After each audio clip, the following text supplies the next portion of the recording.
Thanks for giving us a little bit of time. Plans to continue to practice in preparation for the Bahamas Bowl.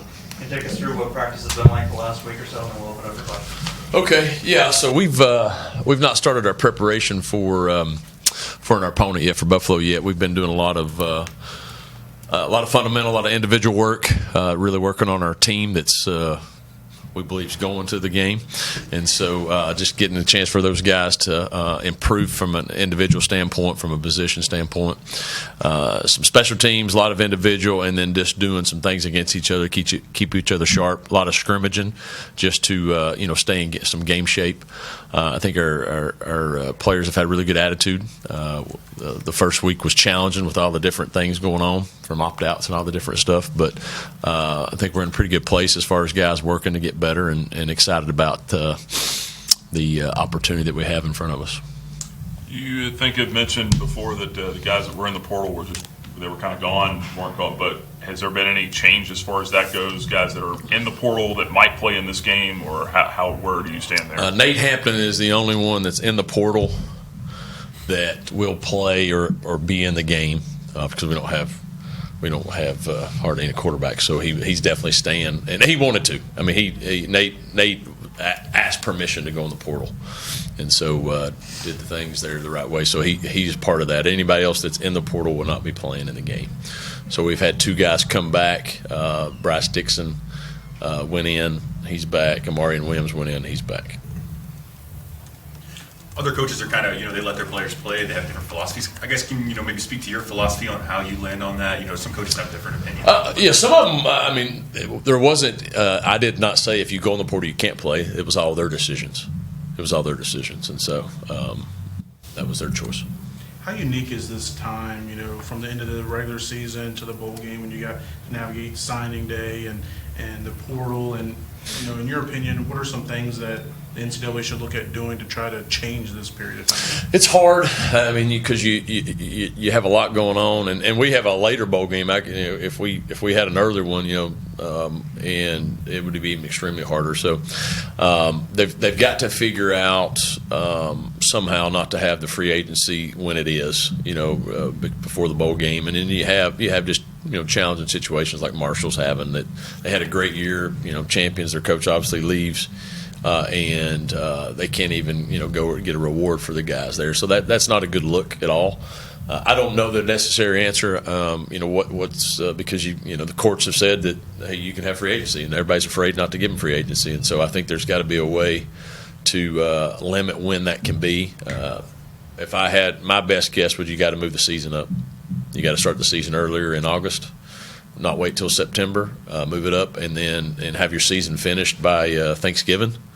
And then that way you can have your national sign a date, and you can have your bowl games a little bit earlier, and then have your free agency here at the end of December, January, when it's not affecting the majority of your bowl games. I think because everybody, ourselves, we're going with a shell of the team.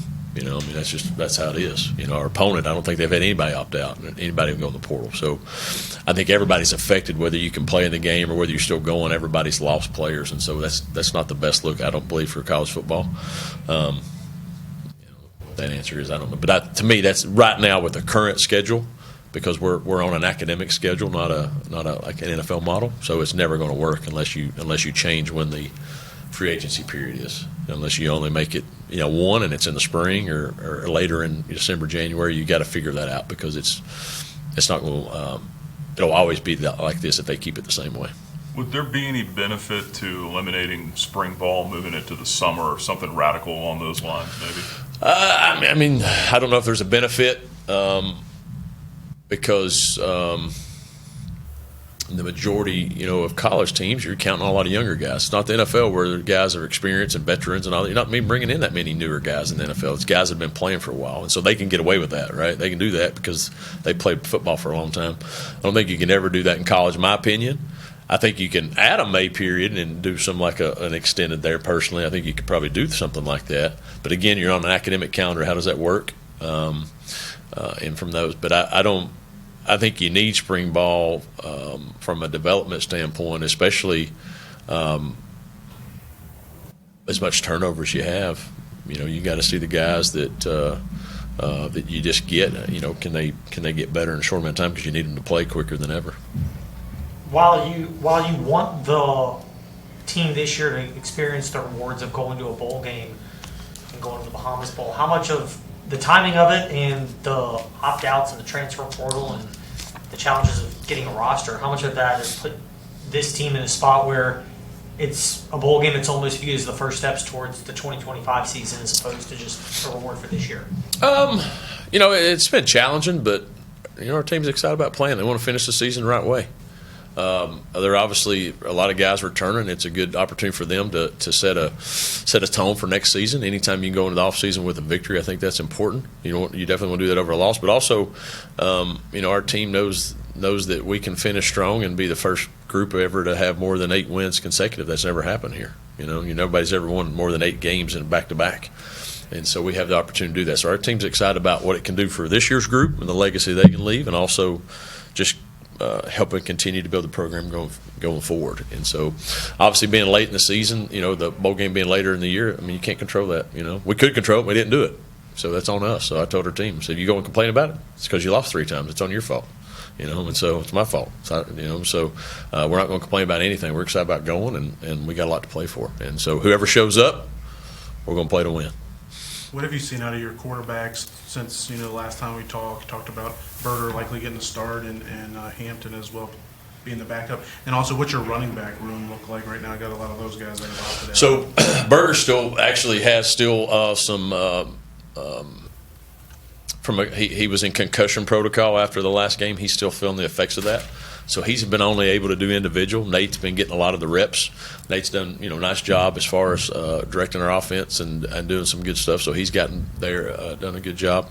Jaden's been getting some quality reps. Jaden, unfortunately, is going to have surgery. And so we're postponing that surgery until after the bowl game. He's going to have surgery. He's going to miss about 3 months because of an injury he suffered during the season. And so but him and Nate have been getting the reps right now. Berger's been getting individual, not been able to clear to do team stuff yet. So, but those guys are excited about the opportunity they have, and they've all 3 improved during the practices that we've had. And our team has rallied around them, to be honest with you. The guys that we've got out there, they're excited about them out there. They've been good leaders, and they care about their teammates. And so that's been good for those guys, and to get in front of them and lead those guys. I know you can't talk specifics. So. Just the running back room. Oh yeah, I forgot about that. Billy Lucas is there. He's banged up from the season, so he's been not getting a lot of reps, but he's going to play. Caden Williams is going to get a lot of opportunities. Vaughn Blue's going to get a lot of opportunities. I'm trying to think who else. Those are the 3 that are getting quite a bit. Who am I missing there? Oh, thanks. Juju, I forgot about Juju. I count Juju as a receiver, but Juju is will obviously be full-time running back. Kyle Hanks is there, and so Juju will be a full-time running back. So we'll have 4 to 5 guys there. Those guys are loud out there, huh? I know you can't talk specifics, but how do you feel about the conversations and people you found in the portal so far? It's going well. We've had a lot of good players visit, that we think can help our program. Some, you're waiting to hear what they decide, or waiting to see what they can get better. That's how it is right now. But people know about us. They know the opportunity here. They know the opportunity that they get from an academic standpoint, from a spiritual standpoint, from a football standpoint. So we've been able to get a lot of good players on campus, and so that want to be here and want to be a part of what we're doing. And we got to make sure we get the right ones, and not just take ones to take one, because we obviously need guys. We got to make sure we get the right ones. But it's been crazy. We've had a bunch of people visiting and trying to practice and trying to get ready for a bowl game. It's been a hectic time, but our guys are excited. Our coach is excited about the men that have been coming on campus and the interest they have. How drastically different does it feel preparing on the offensive side, where it feels like it's so different in terms of personnel, and your defensive coaches and what they have coming back? Does it feel like those 2 sides of the ball it's a different type of preparation? Well, they've got obviously guys that have played quite a bit more than maybe some of the guys that will be from an offensive standpoint. But we've all taken the same approach, because even though guys have said they're coming, I could tell you right now there might still be opt-outs. You don't know. Guys go home. You don't know who calls them. So we're taking who's here and working every one of them to make sure they're better. But the defense, you might want to tell them yeah.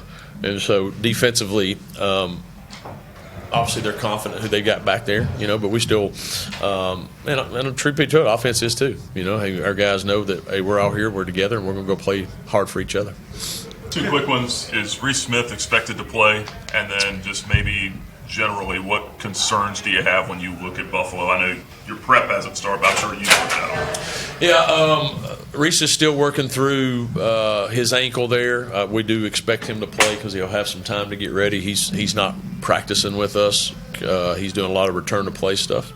And so he's still working through some things there, but the expectation is he will play in the game. The thing with Buffalo that their coach did a fantastic job. They finished 8-4, coming off of they're 3-8. I think the season before 3-9, whatever it may be. They are extremely physical on both sides of the ball, and they do a lot of stuff that challenge you from a schematic standpoint. But the thing that really pops out on video if you watch them is they play really hard and they will lay into you. You're gonna know you're in a game. Like, they're a physical group. And he's got them playing. They've got defensive player of the year was their linebacker Dolak, I believe is how you pronounce it, and he's done a phenomenal job. They've really improved just the consistency they play with. If you look at the team last year, this year, they're not the same. They're way better, and so and our guys know that. Our guys know that we've got to play well to go to get a win. They know obviously we've lost some key people, so our guys will rally around each other. But we know we got to have to play well. Got time for one more, Coach. Do you expect Bentley to play, Hanshaw? Bentley, the plan is for him to. He's not practiced yet, but part of him getting the surgery was the hope to come back for a bowl game. So he said he wants to play, and he's rehabbing to do that. He's not practiced yet, so we'll see how it is. Maybe we can get him. Hopefully, maybe get him for 15, 20 snaps or something like that.